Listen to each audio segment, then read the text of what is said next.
Hello বন্ধুরা, কেমন আছো সবাই? আশা করি অনেক ভালো আছো। চলো কথা না বলি শুরু করি আজকের ভিডিও। আজকে আমরা কথা বলবো দুনিয়া কি মোস্ট ডেঞ্জারাস খাতারনাক আমার দেখা সেরা 4টি জম্বি মুভিকে বারে মে। তো বন্ধুরা পুরো সময়টা আমার সাথেই থাকো, আশা করি অনেক ভালো লাগবে।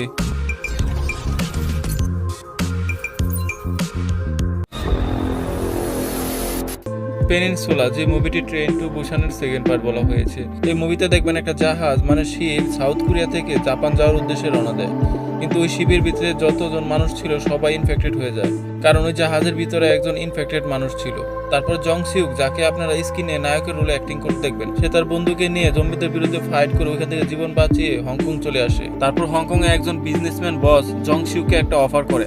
অফারটা হলো এমন, পেনিনসুলা নামের এক উপদ্বীপে সাউথ কোরিয়ায় একটা ট্রাকের ভিতরে 20 মিলিয়ন টাকা পরিত্যক্ত অবস্থায়, ওই টাকা এখনো জম্বিদের ভিতরে ওই উপদ্বীপে পড়ে আছে। তারপর ওই বস জং সিউককে বলে, তোমরা একটা গ্রুপ নিয়ে ওই টাকা যদি নিয়ে আসতে পারো তাহলে তোমাদের লাইফ চেঞ্জ হয়ে যাবে, তোমরা এক একজন মিলিয়নারি হয়ে যাবে। তারপর জং সিউক একটা গ্রুপ তৈরি করে ওই জম্বিদের ভিতর থেকে ওই টাকা আনার জন্য পেনিনসুলা নামের ওই জম্বিদের উপদ্বীপে তারা রাতের বেলা ওইখানে যায়। তারপর কি হয় বন্ধুরা, তারা কি পারে ওই জম্বিদের ভিতর থেকে ওই টাকা নিয়ে আসতে, নাকি তারা নিজেরাই ফেসে যায়?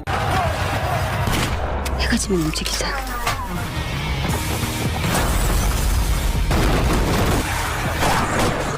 내가 또 나서야 되나?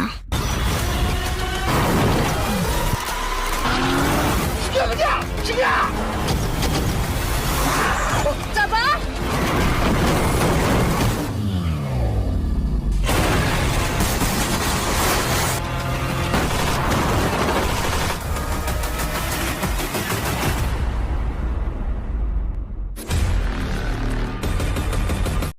লাইভ, এই মুভির শুরুতেই দেখবেন একটি ছেলে অ্যাপার্টমেন্টের ভিতরে কম্পিউটারের সামনে বসে লাইভ স্ট্রিমিং আর গেম খেলেই সারাদিন কাটিয়ে দেয়। তারপর তার বাসার টিভিতে একটা নিউজ দেখে। নিউজটা হলো এমন, সাউথ কোরিয়ার সিউল সিটিতে, সে যেই সিটিতে থাকে সেই সিটিতে একে অপরকে কামড়ে দিচ্ছে আর সবাই ইনফেক্টেড হয়ে যাচ্ছে, আস্তে আস্তে জম্বি হয়ে যাচ্ছে। এরপর তার সামনের অ্যাপার্টমেন্টের একটা মেয়ের সাথে তার দেখা হয়ে যায়।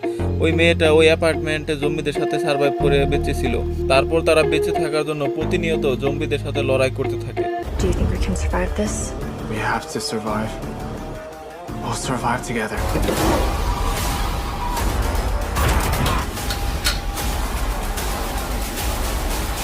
Situations in the major cities have become uncontrollable.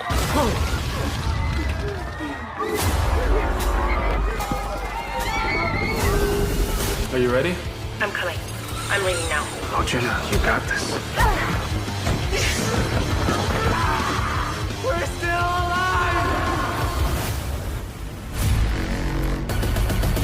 World War Z, Brad পিটের সেরা একটা জম্বি মুভি। এই মুভিতে দেখবেন ব্র্যাড পিট তার পরিবার নিয়ে একটা জ্যামে বসে থাকে। তারপর দেখে একটা ট্রাক হঠাৎ গাড়ি ভেঙে চুরে উল্টো দিকে চালিয়ে আসছে। তারপর দেখে মানুষগুলো পিছনের দিকে দৌড়াচ্ছে। তারপর দেখে একটা মানুষ কামড়াচ্ছে আরেকটা মানুষকে, আর সেই মানুষটা 10 সেকেন্ড পরে আস্তে আস্তে জম্বি হয়ে যাচ্ছে। তারপর ব্র্যাড পিট তার আর্মি কমান্ডোতে একটা বন্ধু থাকে, তার বন্ধুকে ফোন দেয়, থেরি নামের। তারপর ওই বন্ধু তাকে বলে পুরো পৃথিবীতে একটা ভাইরাস ছড়িয়ে গেছে, তার পরিবারকে সেভ করার জন্য তাকে একটা সেফ জায়গায় যেতে বলে। আর তার বন্ধু বলে পরের দিন সে একটা হেলিকপ্টার পাঠিয়ে দেবে তাদেরকে নিয়ে আসার জন্য। কিন্তু ব্র্যাড পিটের বন্ধু তাকে একটা শর্ত দেয়। শর্তটা হলো এমন, কমান্ডোতে তাকে যোগ দিতে হবে আর তাদের সাথে সহযোগিতা করতে হবে। তারপরের দিন তার বন্ধু হেলিকপ্টার পাঠিয়ে দেয় আর তাদেরকে নিয়ে যায় কমান্ডো বেসে।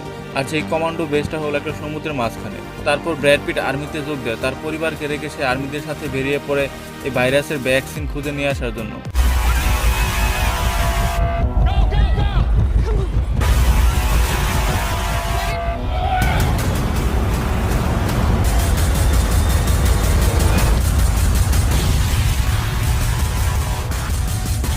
I need you to help him. You're asking me to leave my family.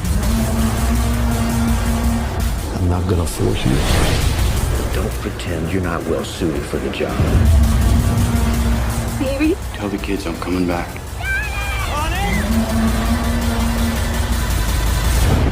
Just know I'm coming back.